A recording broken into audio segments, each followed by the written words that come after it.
Varicose వ్యాధితో బాధపడుతున్నారంట. తక్కువ ఖర్చుతో ట్రీట్మెంట్ కావాలి అనుకుంటే ఇవీస్ హాస్పిటల్ని సంప్రదించండి. నమస్కారం అమ్మ. నమస్తే అమ్మా. అమ్మ, ప్రమాణాలు, ప్రామిసెస్ విచ్చలవిడిగా చేస్తుంటారు. అమ్మ మీద ఒట్టు, మా పాప మీద ఒట్టు, మా బాబు మీద ఒట్టు, మా నాన్న మీద ఒట్టు అని చెప్పి. అసలు చేస్తే ఏమవుతుంది, చేసి ఆ పని చేయకపోతే ఏమైనా అరిష్టమా? అమ్మ, అసలు ప్రమాణం ఎందుకు చేస్తారు? ఎదుటివాడి మీద నమ్మకం లేకపోతే మాత్రం చేస్తారమ్మా, నాకు తెలిసి. అది ఎదుటివారి మీద కాదు, నా మీద ఎదుటివారికి నమ్మకం లేనప్పుడు చేస్తా. అంటే నేను ఒప్పించుకునే ఇప్పుడు శక్తి మీతో లేనప్పుడు. చెప్పాను అనుకో, నేను చెప్పింది నిజమమ్మా, మా అమ్మ మీద ఒట్టు అంటే ఏంటి అర్థం? నేను చెప్పేది నువ్వు నమ్మటం లేదనే కదా. మరి ప్రమాణాలు ఇలా ఒట్టు పెట్టడం అనే సందర్భం వచ్చిందంటేనే ఎదుటి వారికి నా మీద నమ్మకం లేదు అని అర్థం. అమ్మయ్య, నేను సరి చేసుకోవాలి నన్ను గురించి. అర్థమైంది కదా. నేను ఒక మాట చెబితే ఒట్టు పెట్టకుండా ఎదుటి వాళ్ళు నమ్మేటట్టుగా నా ప్రవర్తన నేను మార్చుకోవాల్సిన అవసరం ఉంది. కొంతమంది మాట్లాడితే దాన్ని మళ్ళీ ఒట్లు అడగరు. రాముడు ఒకటే మాట అన్నాడు, రామో దిర్నభాభిభాషతే అన్నాడు. రాముడు రెండు మాటలు మాట్లాడట. ఒక మాట అంటే అంతే, దానికి రెండో మా పక్షం లేదు. అట్లా ఉండాలి. కొంతమంది మాట్లాడారంటే అది అంత వాస్తవంగా, అంత నిజంగా ఉంటుంది.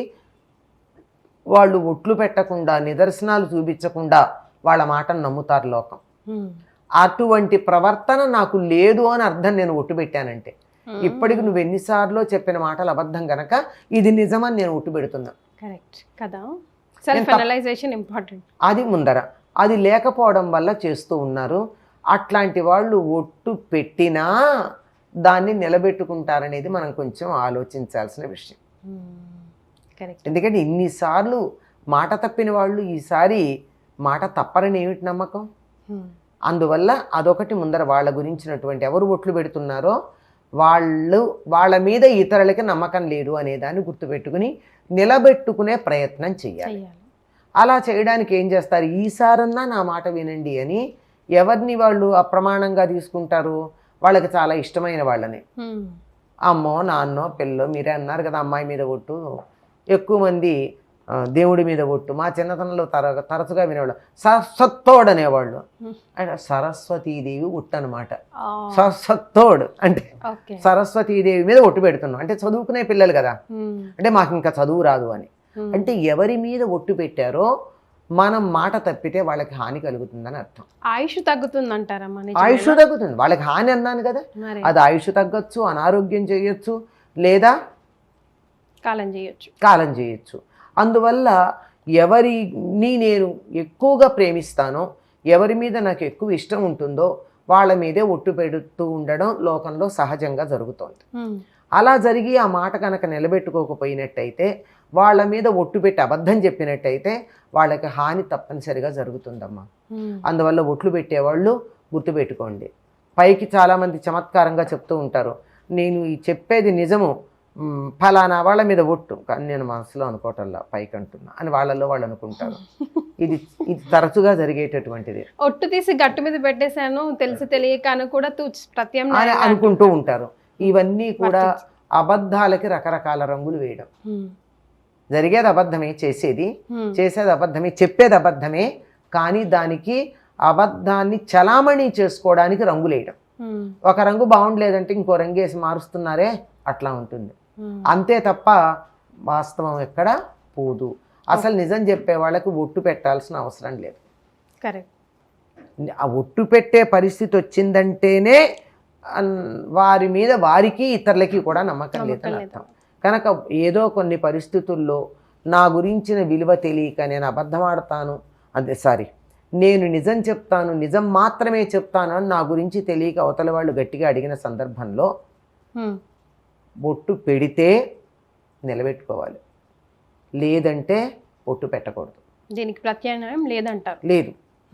తప్పనిసరిగా ఎవరి గురించి ఒట్టు పెడతారో వాళ్ళకి హాని కలుగుతుంది. అందుకని చాలా మంది కన్వీనియంట్గా దేవుడి తోడు అంటారు. దేవుడి తోడు అంటారు, భగవద్గీత మీద ప్రమాణాలు వేస్తుంటారు. దాని పరిస్థితి, భగవద్గీత మీద నమ్మకం లేదు అంటే నీకు ధర్మాచరణ మీద నమ్మకం లేదని అర్థం. అలాగే దేవుడి మీద పెడితే దేవుడి మీద నమ్మకం లేదు, అందుకని కన్వీనియంట్గా అబద్ధం చెప్తూ దేవుడి మీద తోడు పెడతావు. అమ్మ మీదో నీకు ఇష్టమైన వాళ్ళ మీద పెట్టవు, అబద్ధం చెప్తూ ఇది నిజమని చెప్పడానికి. ఇష్టమైన వాళ్ళ మీద పెట్టరు, దేవుడు కనపడ్డు కదా, పాపాల భైరవుడు, మనం చేసే పాపాలన్నీ భరిస్తాడు, అందుకని దేవుడి మీద పెడతారు. భగవద్గీత అందులో చెప్పింది నేను పాటించేదా చచ్చేదా ఎలాగూ నేను పాటించను, అందువల్ల చెప్తాం. ఇప్పుడు కోర్టులో ఒక ఆయన చెప్పాడు, నేను భగవద్గీత ప్రమాణం చేసి నిజమే చెప్తాను అన్నట్ట. అబద్ధం చెప్పను అన్నట్ట. అయిపోయింది. ఇంత తెలివిగా ఉంటారు కనుక మనిషిది ఈ ఒట్లు అవన్నీ కూడా కాస్తన్నా నిజాయితీ ఉన్న వాళ్ళకి పనికొస్తాయమ్మా. అస్సలు తనలో తనకి నిజాయితీ లేనటువంటి వాళ్ళు, తనని తాను మోసం చేసుకునేవాళ్ళు, ఇతరులను మోసం చేస్తే ఏమి అంత పెద్ద ప్రమాదం కాదు ఎదుటి వాళ్ళని మోసం చేస్తే, కానీ తనని తన ఆత్మవంచన అంటారే, ఆత్మవంచన చేసుకునే వాళ్ళే చాలామంది ఉన్నారు. అటువంటి వాళ్ళకి ఈ ఒట్లు ఇవన్నీ ఏం పనికొస్తాయి? ఎన్ని పెట్టినా వాళ్ళు చేసేది. ఇవన్నీ ఎవరికంటే కాస్త నిజాయితీగా ఉండే వాళ్ళకి చిన్నతనంలో పిల్లల్ని దారిలో పెట్టడానికి పనికొస్తుంది. చిన్నపిల్లలు సాధారణంగా స్కూల్లో చదువుకునే వాళ్ళల్లోనే వింటాం మనం, స్కూల్ ఏజ్లో పిల్లల్లో ఒట్టు పెట్టడం అన్నది. అంటే అది నిజమని చెప్పడానికి వాళ్ళల్లో తమకు ఆత్మీయులైనటువంటి వాళ్ళకి హాని కలుగుతుందేమో, వాళ్ళ మీద ఒట్టు పెట్టి ఏదన్నా చేస్తే అని కొంచెం భయపడే వయసుంది గనక అప్పుడు పనికొస్తోంది. కానీ ఆకలి తీరినటువంటి క్రూరత్వం ఉన్నటువంటి వాళ్ళకి ఈ ఒట్లు ఏం పనికొస్తాయమ్మా? కన్న తల్లినే చంపుకునేటటువంటి వాళ్ళు, దేవుడి విగ్రహాలనే ధ్వంసం చేసేవాళ్ళు, దేవాలయాల్ని దోచుకునేవాళ్ళు, వీళ్ళు ఎవరి మీద ఒట్టు పెడితే ఎవరికి? వాళ్ళకి ఎట్టి పరిస్థితుల్లో తాత్కాలికమైనటువంటి సుఖం లాంటిది కనపడుతుంది. సుఖమని కూడా చెప్పలేను. సుఖం పడుకుని నిద్రపోగలరండి వాళ్ళు మంచం మీద పడుకోగానే? మనం ఏమిటి పక్క చూడకుండా నిద్ర వచ్చేస్తుంది మనకి, అలా వాలామో లేదో నిద్రపోతాం, ఎంత హాయిగా ఉంటుంది. కానీ వాళ్ళకి అలా ఉంటుందా? స్లీపింగ్ పిల్స్ వేసుకోవాలి, ఇంకోటి ఏదో ఇంకో మందు వేసుకోవాలి, అవి ఏదో రకమైన మందు పడందే నిద్రపడనటువంటి వాళ్ళు మరి వాళ్ళ జీవితాలు సుఖం ఉందని ఎలా అంటాం? సుఖం లాంటిది ఉండొచ్చు కానీ సుఖం ఉండదు. తాత్కాలికమైనటువంటి క్షణికమైనటువంటి ఒక రకమైన వికృత ఆనందం, మంచి ఆనందం అని కూడా చెప్పలేం.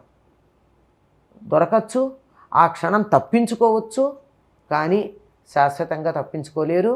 అసలైన ఆనందం ఉండదు, అసలైన సుఖం ఉండదు.